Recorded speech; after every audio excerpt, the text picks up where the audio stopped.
I will never forget the day it happened. June 26, 1998. Me and my buddy Joel were hanging out in my room on a weekend night. We had a pretty hard test in biology recently, so we were happy to be playing games.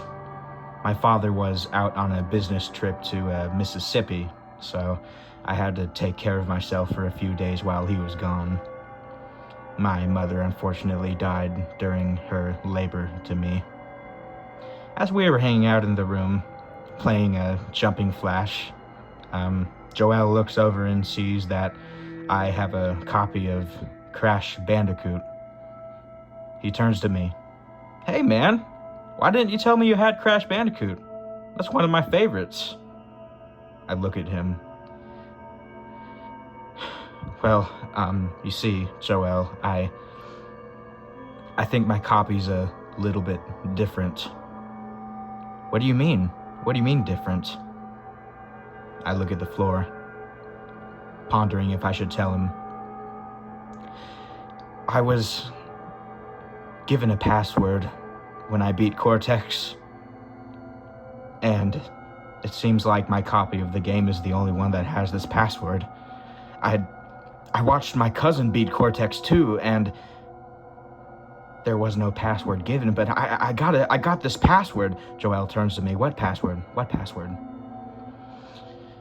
I pull out the piece of paper from my pocket. It's a long password, just as long as the one that lets you play all the levels 100% completion. Joel, I haven't actually played the level that the password allows you to play. Joel looks at me funny. What do you mean play? You saying there's a secret level that they added just for this one password? Yeah. Well, what level is it? Maybe another slippery climb level? I always wondered why there was only one of those. I laugh. No, not another slippery climb. And that's good, because I hate that level. No, this is something much worse, Joel. Are you sure you want to see this?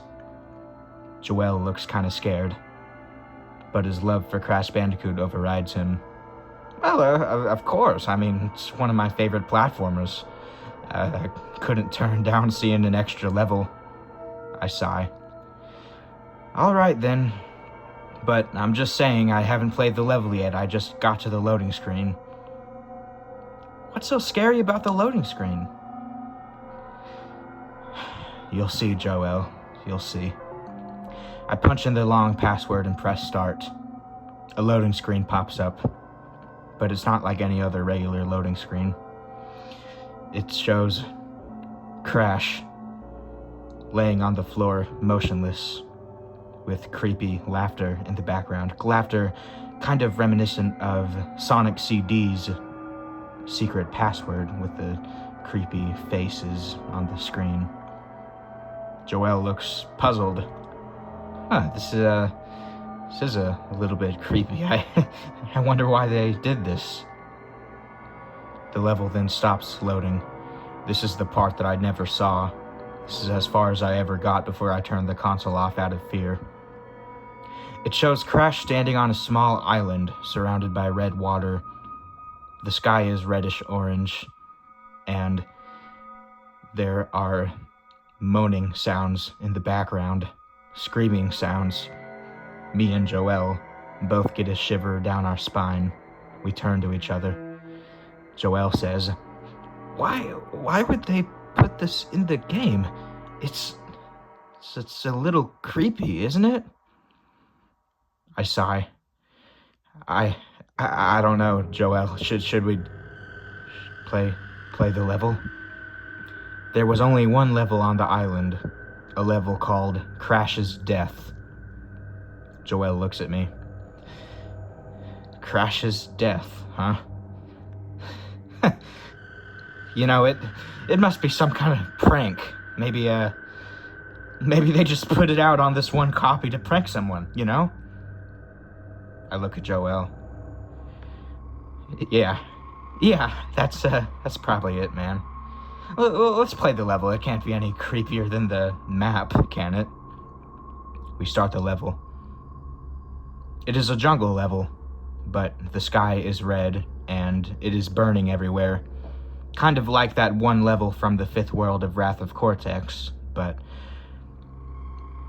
there are demonic howls in the background, laughing sounds, almost like the game is laughing at us. Crash seems to be not looking his best in the level. He is coughing, and occasionally, while you walk through the level, he would stop and bend over and throw up blood. When he did this, Joel is taken aback a bit. He turns to me, he says, okay, man, I think this is them going a bit too far, don't you think? I mean, this is a kid's game. This is a kid's game. Why would they put this in? I look at Joel.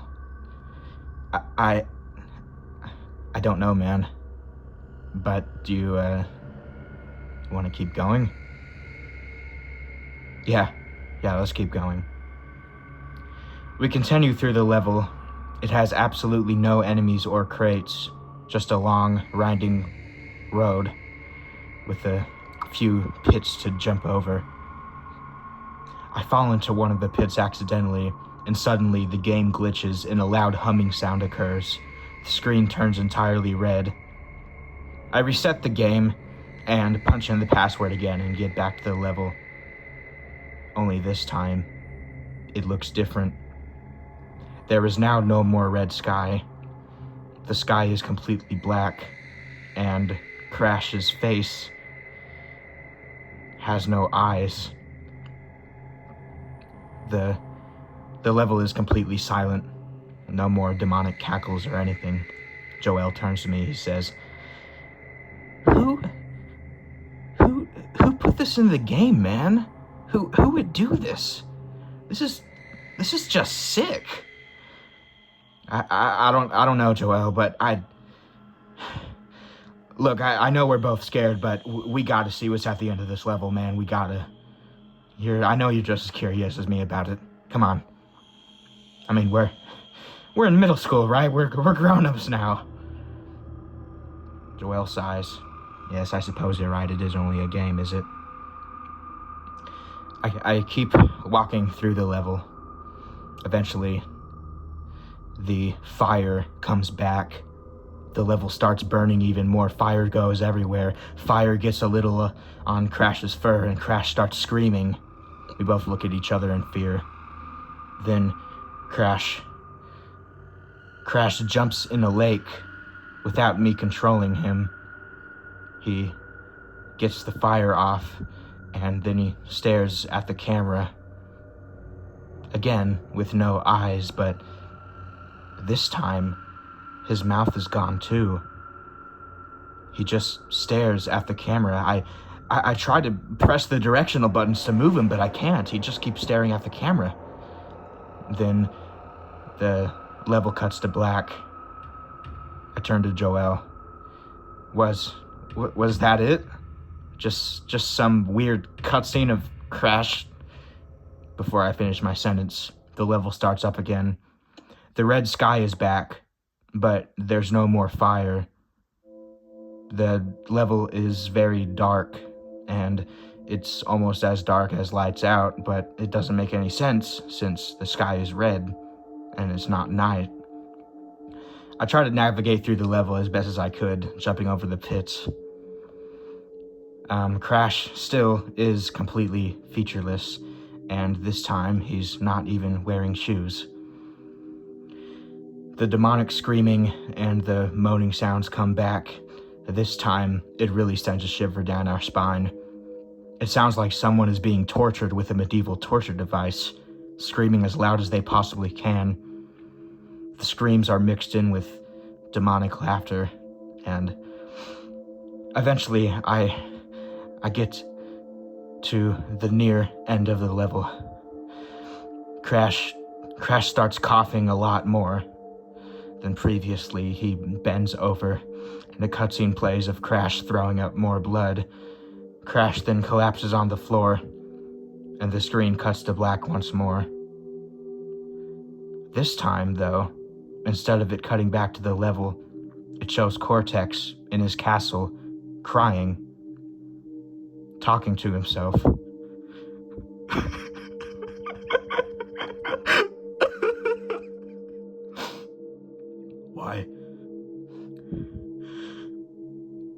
Why did I let that Bandicoot free?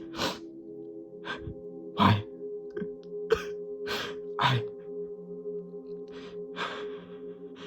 I should have given him more of a chance. I should have.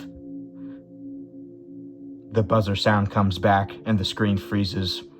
Cortex looks at the camera with wide, terrified eyes. I then notice that Cortex appears to be wounded.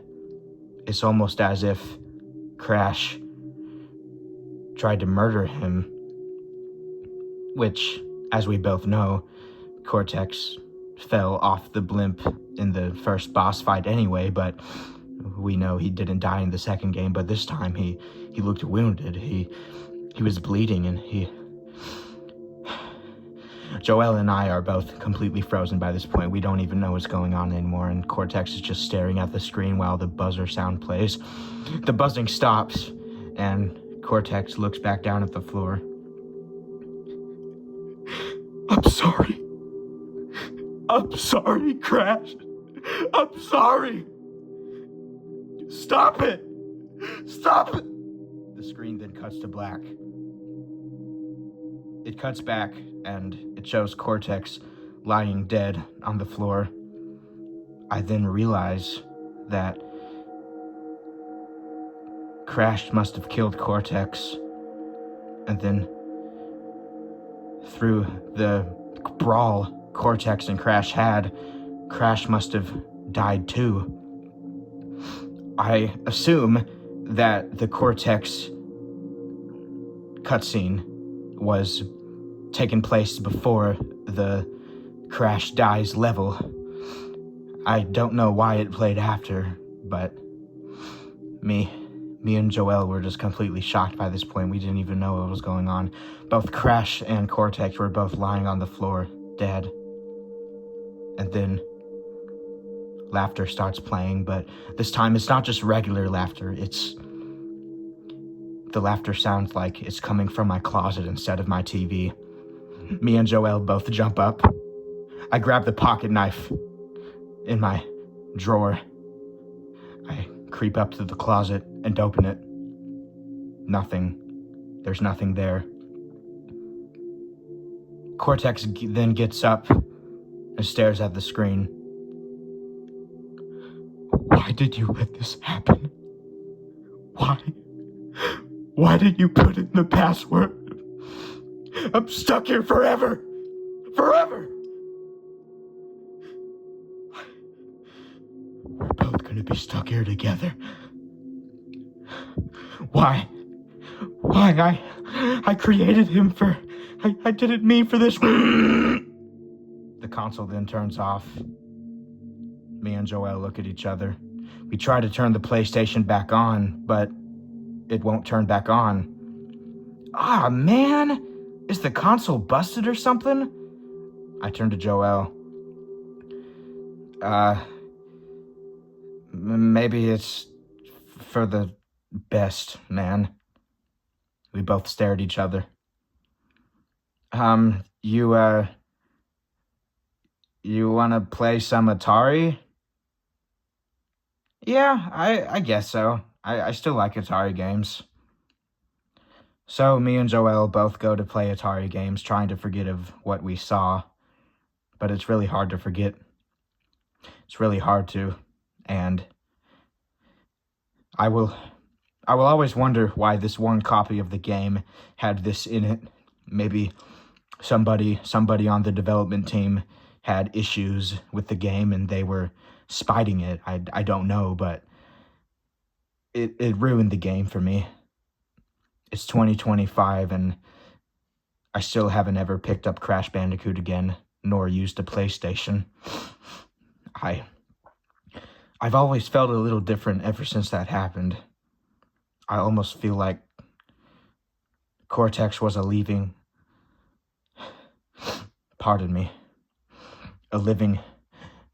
breathing being inside the game. I almost feel like Cortex is still trapped there, lying on the floor dead with Crash. As the foul odors from Crash's dead body fill the room, I just wonder if he's still there. I always wonder.